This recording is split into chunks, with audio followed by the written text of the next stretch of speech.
Nessa semana lemos na Torá Parshat Shemini. O termo Shemini em hebraico significa oitavo. Isso faz referência àquilo que nos descreve a Torá logo no início da Parashá, do que aconteceu depois dos 7 dias iniciais, quando o tabernáculo estava sendo montado. Ele era erguido, desmontado, etc., até que ele permaneceu definitivamente de pé, e nesse 8º dia ocorreu, que era a data de Rosh Chodesh Nissan, naquela ocasião, cerca de 1 ano depois do Êxodo, nesse dia, no 8º dia, a partir do início do erguimento do Mishkan, do tabernáculo, nesse dia aconteceu a inauguração definitiva do santuário. Então, já que a Torá nos descreve isso no início da Parashá, fazendo alusão a esse dia, esse 8º dia, depois que veio dos 7 dias, depois vindo após os preparativos nos 7 dias anteriores, então a Torá chama essa Parashá de Shemini. E nessa Parashá nós encontramos também, como em outros lugares na Torá, a questão dos animais kasher e não kasher, puros e impuros para o nosso consumo. Animais, aves, peixes, sinais daquelas criaturas, sinais bíblicos que indicam que ela é apta para o nosso consumo, que ela é kasher para nós. A palavra kasher significa apta, que nós podemos consumi-la, é apto para o nosso costume. Para o nosso consumo. Já o contrário do kasher é aquilo que é interditado, aquilo que é proibido. E sobre isso nos diz a Torá que aqui vem essa lista, ou vem essa instrução de quais são os sinais identificatórios para que a gente saiba leavdil benatameu benatahor, para que a gente saiba distinguir, separar entre o impuro e o puro, saber quais são os animais impuros, inapropriados para o nosso consumo, e quais são os puros e aptos para o nosso consumo. Interessante que o comentarista clássico Rashi ele nos diz que aqui, quando a Torá nos fala que nós devemos saber distinguir lehavdil benatameu benatahor, entre o impuro e o puro, a Torá não se refere apenas a saber distinguir entre os animais kasher e não kasher, saber que o suíno, um porco, é interditado, não é kasher, é proibido. Já a carne de um boi, de uma vaca, desde que passou pelo abate ritual da forma apropriada, é kasher, é apta para o consumo. Que uma ave de rapina, uma águia, é inapropriada, não é kasher. Mas aves domésticas como uma galinha, um pato, desde que abatidos da forma ritual adequada, eles são kasher, e assim por diante. Então, Rashi nos diz que isso está explícito na Torá. Quando a Torá nos fala, ou seja, quando a Torá traz listas e sinais de identificação de aves ou de peixes kasher e não kasher, então isso torna já a coisa óbvia.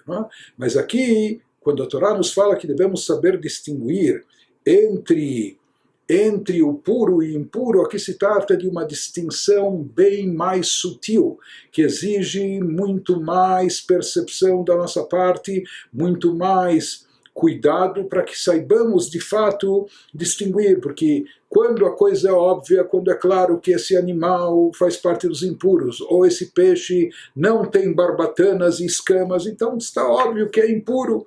Por outro lado, aquele que sim tem é kasher. Porém, existem situações onde a coisa não está tão óbvia à primeira vista, ou não está tão clara e evidente aos nossos olhos. Isso requer análise, requer entendimento e percepção.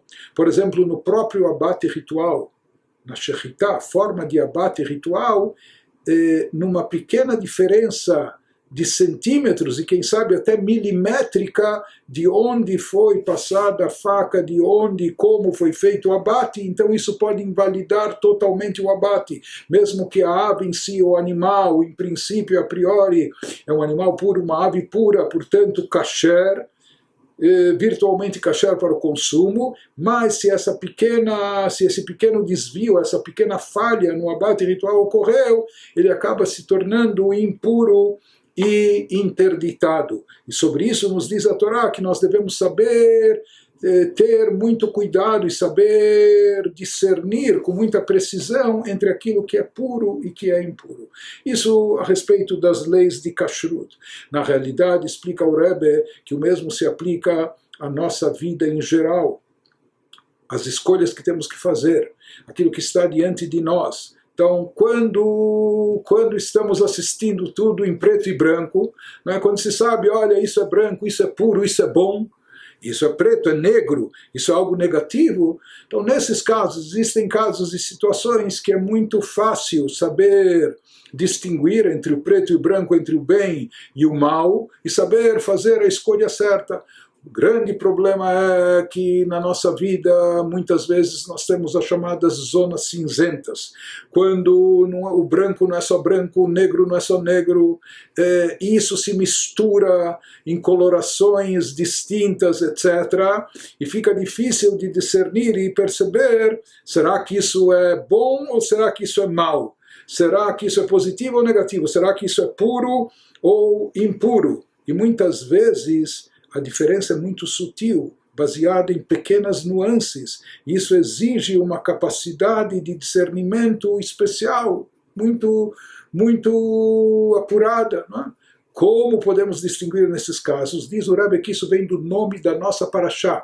Nossa paraxá se chama Shmini, que, como dissemos, significa oitavo. O que representa o número 8 no judaísmo? Nós sabemos que existe algo muito especial no número 7, não é? O sétimo dia, o sétimo ano, a menorá de 7 braços, não é? Porque se diz que 7 representa a plenitude dentro do plano da criação. Por isso o mundo foi criado em 7 dias, 6 dias de obra, o sétimo dia de descanso. Então o campo da natureza, o campo mundano, a sua plenitude, né, a sua plenitude integral está simbolizada no número 7. Se 7 representa a plenitude, o completo, a perfeição no campo mundano, o que significa o 8? Explicam os livros místicos, 8 significa o transcendental. Se 7 é a plenitude integral no campo racional, o 8 significa o sobrenatural, o suprarracional, aquilo que está acima do intelecto, acima da lógica, acima da natureza, etc. Isso significa o 8. Quando a nossa paraxá se chama Shmini, oitavo, diz o Rebbe, o que isso indica? Justamente de onde vem o poder de discernimento, para saber identificar, mesmo nos casos confusos, mesmo nos casos mais complexos, não é? O que é puro, o que é impuro, de onde vem, de onde deve vir o poder de discernimento, não só da lógica convencional, porque aí nós podemos falhar, aí a gente pode não saber identificar porque está confuso. Somente quando a gente se eleva para o plano transcendental, para o suprarracional, que isso indica o campo do sagrado, não é? Não apenas o campo do lógico, do intelectual, mas o campo transcendental é o suprarracional, aquilo que é mais elevado do que a nossa lógica, do que a nossa razão, aquilo que é o sagrado, aquilo que está na Torá. Quando a gente se vincula ao sagrado, à vontade de Deus, acima do nosso intelecto, então nós recebemos a indicação do que realmente é correto, o que é puro e bom, em contraste com aquilo que deve ser evitado, que é impuro e incorreto. Então essa força de poder discernir, mesmo nos casos mais complexos e confusos, nos diz o Rebbe, vem do Shmini, vem do conceito de 8, que representa o sagrado, o divino, o suprarracional.